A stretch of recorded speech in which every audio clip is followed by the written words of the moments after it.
হে ঈমানদার ব্যক্তিরা, জুমার দিনে যখন তোমাদের নামাজের জন্য ডাক দেয়া হবে, তখন তোমরা নামাজের মাধ্যমে আল্লাহ স্মরণের দিকে দ্রুত গতিতে এগিয়ে যাও এবং সে সময়ের জন্য কেনাবেচা ছেড়ে দাও। এটাই তোমাদের জন্য উত্তম, যদি তোমরা তা উপলব্ধি করো। অতঃপর যখন জুমার নামাজ শেষ হয়ে যাবে, তখন তোমরা কাজকর্মে পৃথিবীতে ছড়িয়ে পড়ো এবং আল্লাহর অনুগ্রহ তালাশ করো আর আল্লাহকে বেশি বেশি স্মরণ করো। আশা করা যায় তোমরা সাফল্য লাভ করতে পারবে। আল্লাহ তাআলার এসব নির্দেশ সত্ত্বেও এরা যখন কোনো ব্যবসায়িক কাজকর্ম কিংবা ক্রীড়া কৌতুক দেখতে পায়, তখন সেদিকে দ্রুত গতিতে দৌড়ায় এবং তোমাকে নামাজে একা দাঁড়ানো অবস্থায় ফেলে যায়। তুমি বলো, আল্লাহ তাআলার কাছে যা কিছু রয়েছে তা অবশ্যই খেলাধুলা ও বেচাকেনার চাইতে বহু গুণে উৎকৃষ্ট। মূলত আল্লাহ তাআলাই তার সৃষ্টির সর্বোত্তম রিজিক দাতা। সূরা আল জুমআ।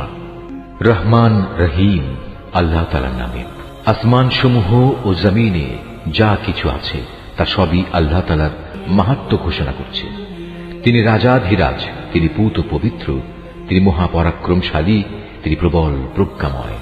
তিনি সেই মহান সত্তা যিনি একটি সাধারণ জনগোষ্ঠীর নিরক্ষর লোকদের মাঝে থেকে তাদেরই একজনকে রসূল করে পাঠিয়েছেন, যে তাদের আল্লাহর আয়াতসমূহ পড়ে শোনাবে, তাদের জীবনকে পবিত্র করবে, তাদের আমার গ্রন্থের কথা ও সে অনুযায়ী দুনিয়ায় চলার কৌশল শিক্ষা দেবে।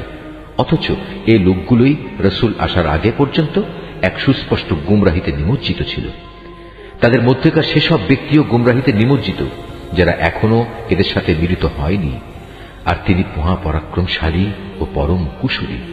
রসূল পাঠানো এটা আল্লাহ তাআলার এক বিরাট অনুগ্রহ। যাকে ইচ্ছা তাকে তিনি এটা দান করেন। আল্লাহ তাআলা মহা অনুগ্রহশীল।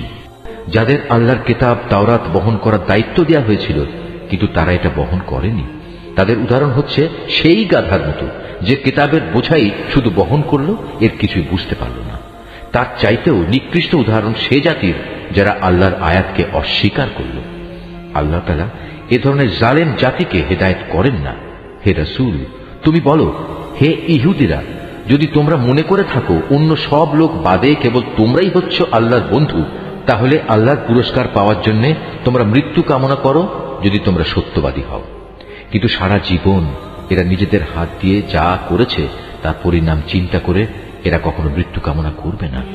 আল্লাহ তাআলা এই জালেমদের কার্যকলাপ সম্পর্কে সম্যক অবগত। হে নবী, তুমি এদের বলো যে মৃত্যুর কাছ থেকে তোমরা আজ পালিয়ে বেড়াচ্ছ, একদিন কিন্তু তোমাদের সে মৃত্যুর সামনাসামনি হতেই হবে। তারপর তোমাদের সে মহান আল্লাহর দরবারে হাজির করা হবে, যিনি মানুষের দেখা অদেখা যাবতীয় কিছু সম্পর্কেই জ্ঞান রাখেন। অতঃপর তিনি সেদিন তোমাদের সবাইকে বলে দেবেন তোমরা দুনিয়ার জীবনে কি করে এসেছ। হে ঈমানদার ব্যক্তিরা, জুমার দিনে যখন তোমাদের নামাজের জন্য ডাক দেয়া হবে, তখন তোমরা নামাজের মাধ্যমে আল্লাহ স্মরণের দিকে দ্রুত গতিতে এগিয়ে যাও এবং সে সময়ের জন্য কেনাবেচা ছেড়ে দাও। এটাই তোমাদের জন্য উত্তম, যদি তোমরা তা উপলব্ধি করো। অতঃপর যখন জুমার নামাজ শেষ হয়ে যাবে, তখন তোমরা কাজকর্মে পৃথিবীতে ছড়িয়ে পড়ো এবং আল্লাহর অনুগ্রহ তালাশ করো আর আল্লাহকে বেশি বেশি স্মরণ করো। আশা করা যায় তোমরা সাফল্য লাভ করতে পারবে। আল্লাহ তাআলার এসব নির্দেশ সত্ত্বেও এরা যখন কোনো ব্যবসায়িক কাজকর্ম কিংবা ক্রীড়া কৌতুক দেখতে পায়, তখন সেদিকে দ্রুত গতিতে দৌড়ায় এবং তোমাকে নামাজে একা দাঁড়ানো অবস্থায় ফেলে যায়। তুমি বলো, আল্লাহ তাআলার কাছে যা কিছু রয়েছে তা অবশ্যই খেলাধুলা ও বেচাকেনার চাইতে বহু গুণে উৎকৃষ্ট। মূলত আল্লাহ তাআলাই তার সৃষ্টির সর্বোত্তম রিজিক দাতা। সূরা আল জুমআ। রহমান রহিম আল্লাহ তাআলার নামে। আসমান সমূহ ও জমিনে যা কিছু আছে তা সবই আল্লাহ তাআলার মাহাত্ম্য ঘোষণা করছে। তিনি রাজাধিরাজ, তিনি পূত পবিত্র, তিনি মহাপরাক্রমশালী, তিনি প্রবল প্রজ্ঞাময়। তিনি সেই মহান সত্তা যিনি একটি সাধারণ জনগোষ্ঠীর নিরক্ষর লোকদের মাঝে থেকে তাদেরই একজনকে রসূল করে পাঠিয়েছেন, যে তাদের আল্লাহর আয়াতসমূহ পড়ে শোনাবে, তাদের জীবনকে পবিত্র করবে, তাদের আমার গ্রন্থের কথা ও সে অনুযায়ী দুনিয়ায় চলার কৌশল শিক্ষা দেবে। অথচ এই লোকগুলোই রসূল আসার আগে পর্যন্ত এক সুস্পষ্ট গুমরাহিতে নিমজ্জিত ছিল। তাদের মধ্যেকার সেসব ব্যক্তিও গুমরাহিতে নিমজ্জিত যারা এখনো এদের সাথে মিলিত হয়নি। আর তিনি মহাপরাক্রমশালী ও পরম কুশলী। রসুল পাঠানো এটা আল্লাহ তাআলার এক বিরাট অনুগ্রহ। যাকে ইচ্ছা তাকে তিনি এটা দান করেন। আল্লাহ তাআলা মহা অনুগ্রহশীল। যাদের আল্লাহর কিতাব তাওরাত বহন করার দায়িত্ব দেওয়া হয়েছিল কিন্তু তারা এটা বহন করেনি, তাদের উদাহরণ হচ্ছে সেই গাধার মতো যে কিতাবের বোঝাই শুধু বহন করল, এর কিছুই বুঝতে পারল না। তার চাইতেও নিকৃষ্ট উদাহরণ সে জাতির যারা আল্লাহর আয়াতকে অস্বীকার করল। আল্লাহ তাআলা এ ধরনের জালেম জাতিকে হেদায়েত করেন না।